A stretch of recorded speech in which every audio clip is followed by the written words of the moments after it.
কালকে যে সময়ের সাথে 1000 টাকা বাজি ছিল, আজকে দেখাবো আপনারা এই 1000 টাকা বাজিতে কে জিতেছে। আমি বলছিলাম লাইভে দেখাবো, এই দেখেন সেই ভিডিও। এই ভিডিওতে কে জিতেছে সেটা দেখাচ্ছি আপনাদেরকে। সে পেয়েছে 20টা ভোট, আমি পেয়েছি 72টা ভোট। তার মানে এই 1000 টাকা আমি জিতে গেছি। সে 1500 টাকা আমার কাছে টোটাল হারলো।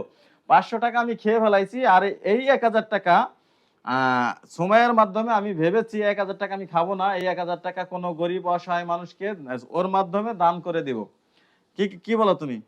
সেটা ঠিক আছে, কিন্তু আমার টাকা তাহলে আমারই ফেরত দিয়ে দাও। আর তুমি কি গরিব অসহায় মানুষ নাকি?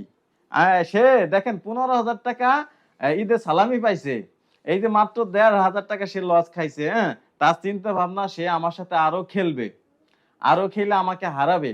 হ্যাঁ, তারপরে সে কয় আমাকে দিয়ে দাও। আচ্ছা আচ্ছা, তাকে আমি এই টাকা দিব না। কোনো গরিব অসহায় মানুষ থাকলে অবশ্যই জানাবেন। এই 1000 টাকা আমরা এই নিজে হাতে গরিব অসহায় মানুষকে দিয়ে দিবে। ঠিক আছে, কি বলো? এই যে এখন ওই মানুষকে দিয়ে দেবে, এই নাও 1000 টাকা, এটা তুমি দিয়ে দিবা। আচ্ছা, এখানে কিছু বলো। হ্যাঁ, মন খারাপ করো কেন? হ্যাঁ, মন খারাপ করার কিছু না, আমি তোমার সাথে আরো বাজি খেলবো, ঠিক আছে? চ্যালেঞ্জে হার জিত থাকবে, কিন্তু মন খারাপ করা যাবে না। মন খারাপ না, আমি তোমার মানে তুমি যে সামনে ঠকবো, আমি সেই দিকে অনেক ভালো লাগতেছে। তোমার সাথে আমি আগামীকালকে আরেকটা বাজি খেলবো। আমি সামনে ঠকবো? হ্যাঁ। আচ্ছা, আপনারা দেখবেন কে ঠগে আর কে জিতে। ঠিক আছে, এর কাছে আরো 13,500 টাকা আছে সালামির টাকা। লোভ লাগছে না?